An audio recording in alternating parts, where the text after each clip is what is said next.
Let us start with the steam generators, or we can call those as boilers. Now, which are the components which we are going to use in the boiler or any of the steam generator? This is nothing but what? Liquid reservoir, or instead of liquid we can call it as a water reservoir. This is nothing but your pump, and this is nothing but your steam generator, or it is called as a boiler. And to that boiler, here with the help of this gas or combustion chamber, we are going to supply some amount of heat. Now see here, what is the function of each and every part? And here at the end, after steam generator, we are getting steam for our desired use. Now, how this cycle operates? Firstly, what we are going to do, with the help of this pump, a required quantity of liquid or water will be pumped from this reservoir. It will be supplied towards the steam generator. Here in this combustion chamber, what we are going to do, we are going to use some fuel, as well as we are going to supply some amount of air to continue the combustion. As a result of supply of this fuel and air, here combustion will take place. Here what will happen? Combustion will take place. As a result of combustion, here temperature and pressure inside that combustion goes on increasing. This temperature and pressure will be carried by the liquid which we have supplied from the pump, with the help of pump from the water reservoir.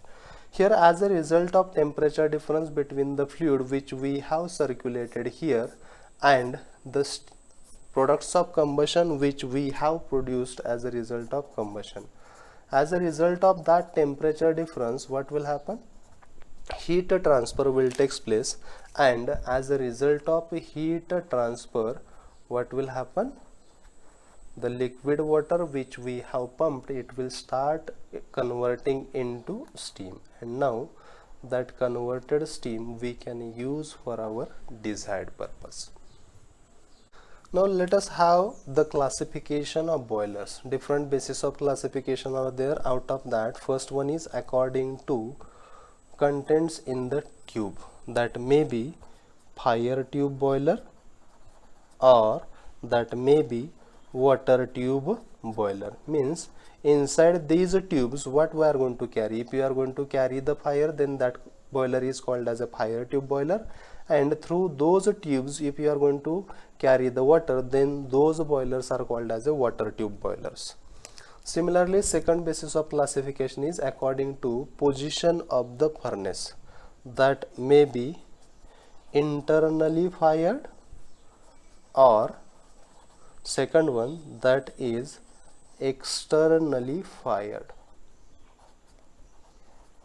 Depending upon where combustion is taking place, based on that we can classify boilers as internally fired boilers as well as externally fired boilers. Next basis of classification is according to axis of the shell. That may be vertical boiler, or that may be horizontal boiler, depending upon how the axis of boiler we have kept, or axis of shell of the boiler. Depending upon that, we can classify boilers as vertical boilers as well as horizontal boilers. Next basis of classification is according to number of tubes. That may be single tube boiler, or that may be multi-tube boiler.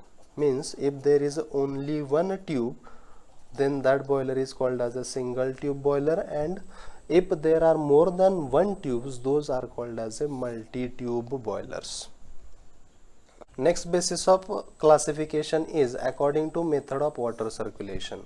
That may be naturally aspirated boilers and forced circulation type boilers.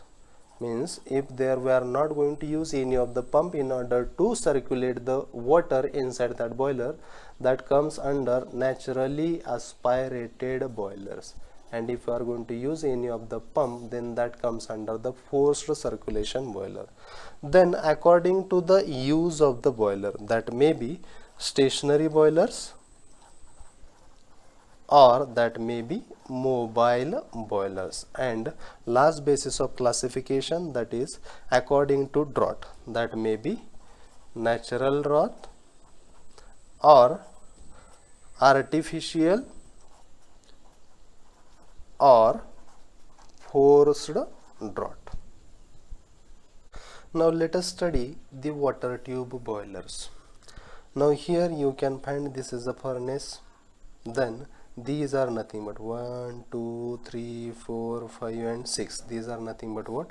Water pipes, or you can call it as a water tubes as well. Here we are going to supply water, and as a result of heat transfer, here we are going to get steam. Now inside this furnace, what we are going to do, we are going to have the combustion of fuel in the presence of air. As a result of combustion, here flue gases will be generated and those will start traveling in this direction. Now here through these tubes, what we have supplied?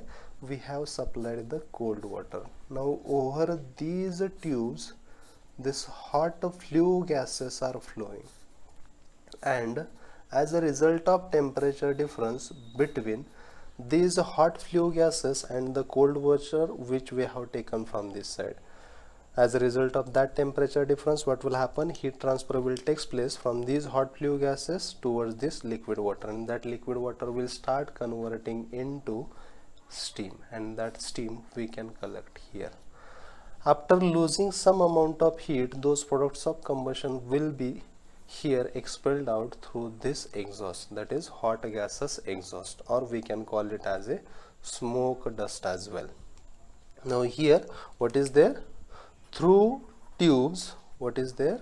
Water is there through tubes, and over tubes hot flue gases are there.